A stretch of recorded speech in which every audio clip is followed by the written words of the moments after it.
David sat at his office desk, the screen glow illuminating his tired face. A tightness settled in his chest, not sharp but persistent, like a slow building pressure. He told himself it was just stress, the clock ticking louder with each breath. The office felt smaller as the pressure in his chest grew, a heavy fog settling into every corner. The clock ticked relentlessly, each second a dull reminder that something was off. But he called it stress because that explanation required no action. He tried to focus on the screen, but the weight on his chest remained, a quiet alarm he chose to ignore. The minutes bled together, the fog thickening. The clock's rhythm, a countdown he didn't yet understand. Stress, he repeated, but his body was telling a different story. David rises from his desk and walks down the hallway toward his home office. Halfway there, his chest seizes up, not pain but a sudden hunger for air. He stops, chest heaving, as if he'd run a sprint. It passes, but the feeling lingers like a held breath. He grips the doorframe, forcing slow exhales to calm himself. Anxiety, he tells himself, just a panic whisper, nothing more. The shallow breaths refuse to deepen. Each inhale thin and unsatisfying. He pushes onward, bearing the doubt beneath looming deadlines. Later. Climbing the 3 stairs to the front door, he pauses at the top, winded again.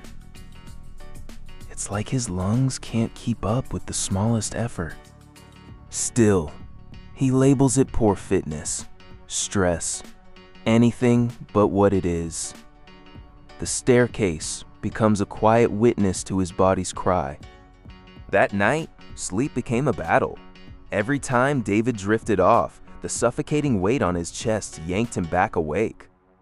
He lay in the dark, heart pounding, lungs hungry for air that never seemed enough. Still, he blamed stress and tried to rest. In the morning, David swallowed ibuprofen with bitter black coffee, a ritual meant for ordinary aches, not for a body silently under siege. He settled in front of his screen, adjusted his headset, and readied himself for his 9 o'clock video call.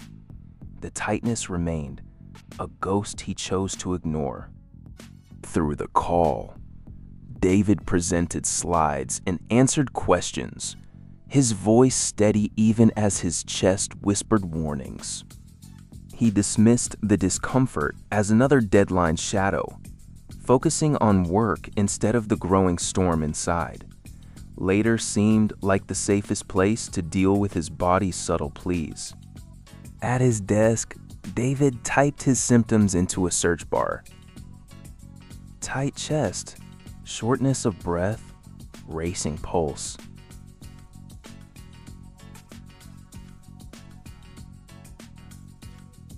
The results popped up instantly.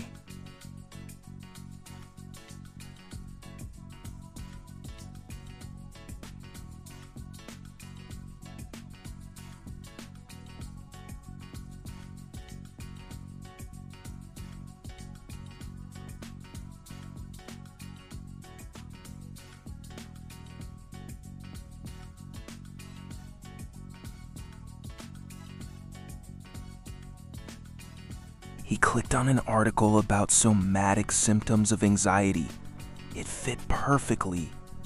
That had to be it.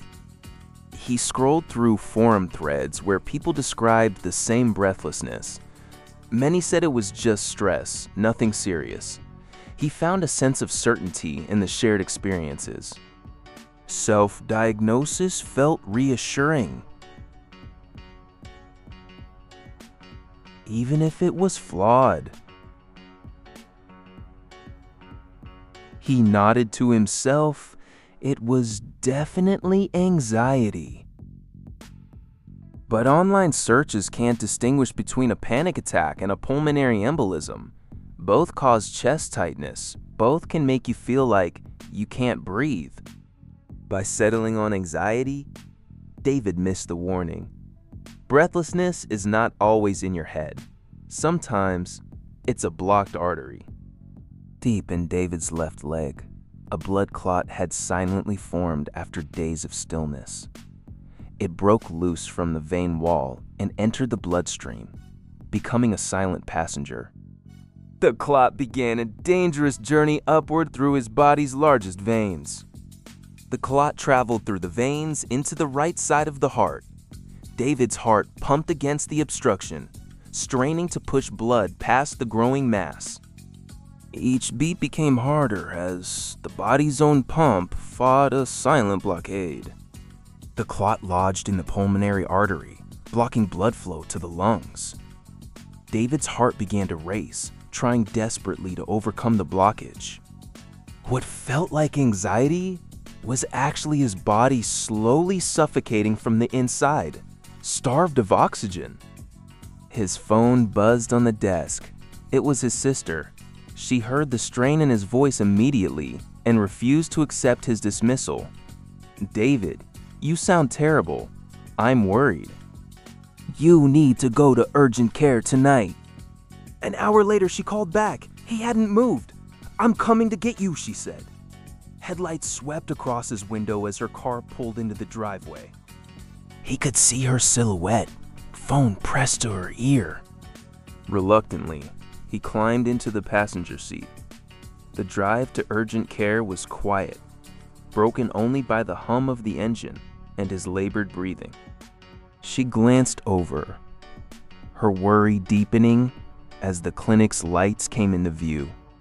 The triage nurse checked David's vitals.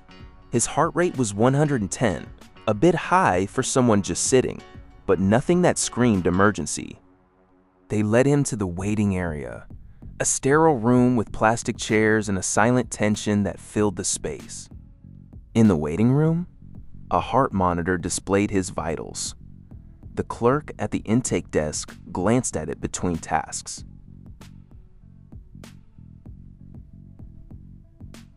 His heart rate was 156 dead, then 122, then 131, all in under 20 minutes.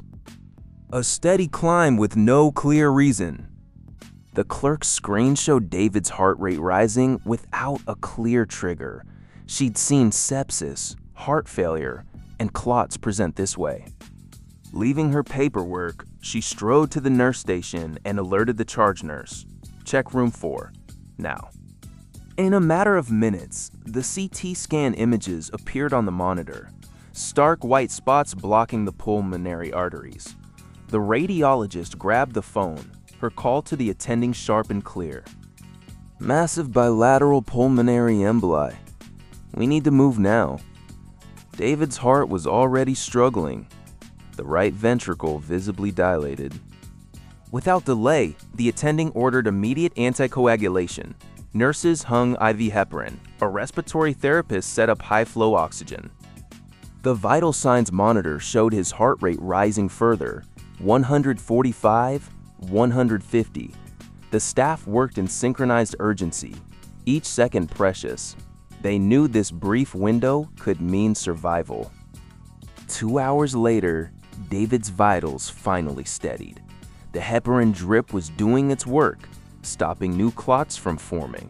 His body would slowly clear the blockages. The attending later stated that the clerk's vigilance and the team's swift execution were the only reasons he lived. In medicine, minutes matter. Drip by drip, the heparin thinned his blood, stopping the clots from growing. His chest still felt tight, but the worst had passed.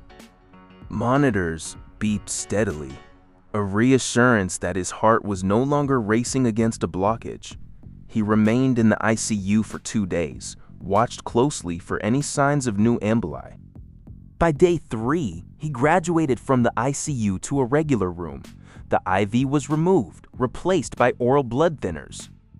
He learned to inject himself with anticoagulants while the pills took effect. A bridge to stability. Physical therapists helped him walk again, slowly rebuilding strength after days in bed. Discharge came with a stack of instructions. Take medication exactly as prescribed, wear compression stockings, and avoid long periods of stillness. A follow-up CT in 3 months would check if the clots were dissolving. He promised himself to never ignore his body's warnings again. David watched the sunrise from his window, a quiet moment of renewal. Each day now started with a silent check-in, paying attention to his breath and body. He had learned that his body's whispers could be the difference between life and death. On his morning walk, David noticed the rhythm of his steps matching his breath. He paid attention to any tightness or unusual fatigue. Listening wasn't just about hearing alarms. It was understanding his body's daily language. This new awareness was part of his healing, a practice of connecting with himself. David now scheduled regular health checks, viewing them as a way of honoring his body. He listened not just for warning signs, but for whispers of well-being. Awareness had become his daily gratitude for a second chance. He knew that true recovery meant staying attuned to every subtle shift.